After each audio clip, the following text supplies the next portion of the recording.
An injured Ukrainian soldier is brought in for medical treatment near the front lines of the Donetsk region.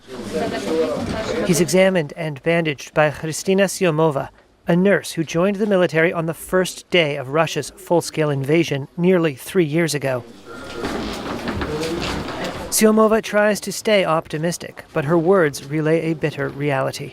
Наступальні дії ворога, і ми змушені відступати. We have to retreat due to the enemy's offensive actions. Додає ні впевненості, ні. I often hear from the guys that this doesn't boost confidence or morale. Але ми всі чітко розуміємо, що But we all understand clearly that losing a battle doesn't mean losing the war. війну, відповідно.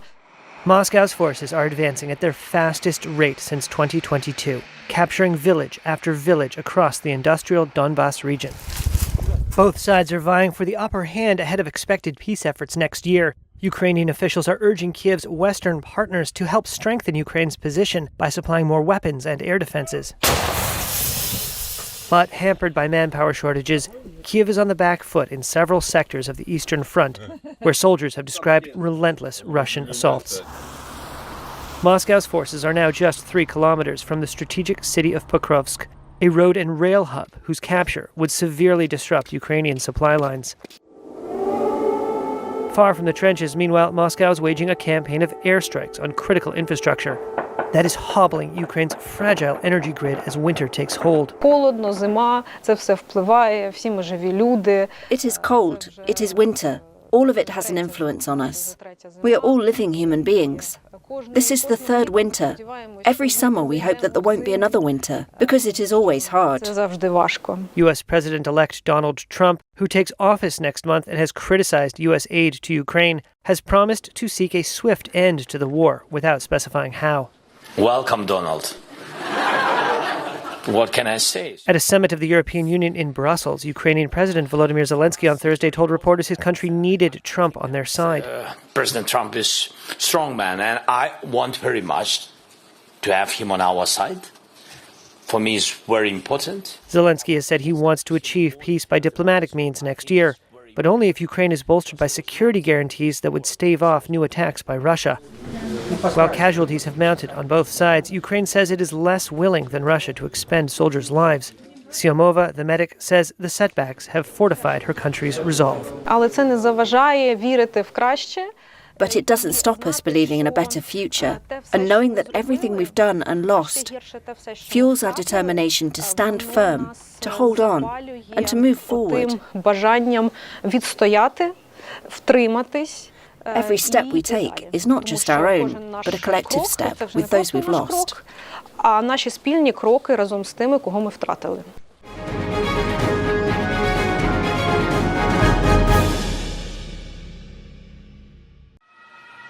A child is among those dead after a driver rammed into a crowd at a Christmas market in Germany on Friday.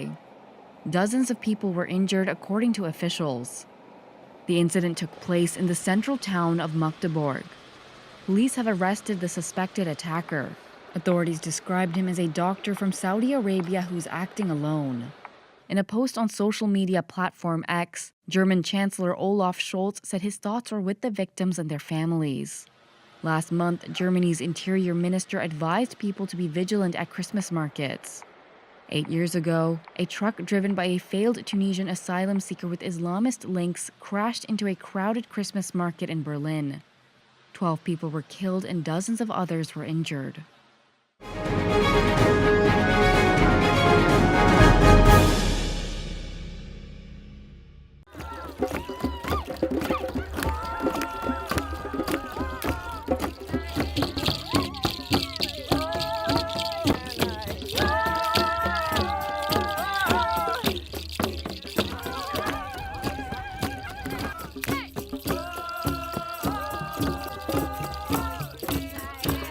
I'm one of the senior druids, which means that I'm the head of a druid order.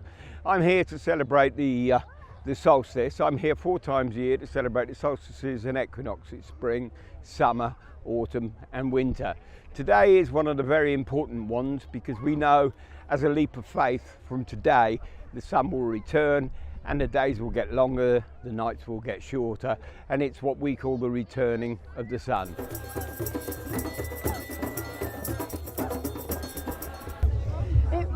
spending time together as a family, and there's something really meaningful about doing something that people have been doing for thousands of years. It just feels incredibly meaningful, and there is a real pull. Like, having been here once, I felt really compelled to come back.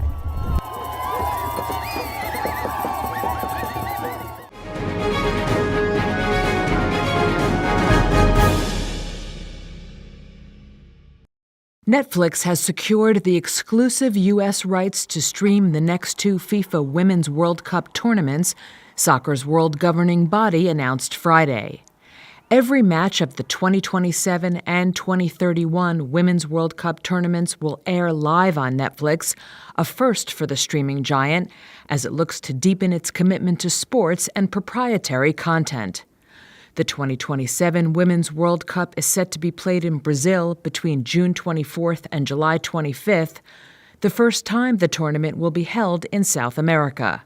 Hosts of the 2031 tournament have yet to be determined. Apart from live coverage, Netflix will also produce a documentary series in the lead-up to both tournaments. The deal comes as Netflix prepares to live stream 2 NFL games for the first time on Christmas Day. It also comes on the heels of having delivered knockout viewership for its heavily hyped fight between retired boxing great Mike Tyson and social media influencer turned boxer Jake Paul. According to Netflix, the spectacle drew more than 100 million viewers worldwide. The prior Women's World Cup tournament in 2023 attracted a record audience, reaching an estimated 2 billion global viewers.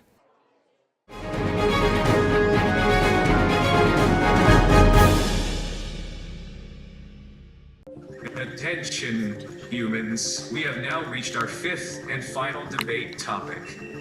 AI leads to more fake news. This should be particularly interesting given how much misinformation exists about my kind. This is Capture, an artificial intelligence-operated humanoid robot, teaching a class on AI. Capture led students through a day of lectures and debate on AI and its influence on society. So Capture is definitely a cool guy. I've already made very close eye contact with him, and he answers the questions really well. The students organised the event in the wake of the United Nations AI for Good Summit, where they had first come into contact with the robot. They then suggested an experiment where the robot would lead lessons. Very exciting to be assessed by an artificial intelligence after the discussion. There was a bit of a lack of personal contact, but the arguments were all very solid. According to the school's communication team, the AI teacher was one of the first real-life experiments of a robot-led lesson in Europe. We talked about AI and robots earning money, AI relationships, the world ending because of AI responsibility for misconducts, and my appearance. As for what I look like, I have a human face and an organic-shaped plastic body with metal parts.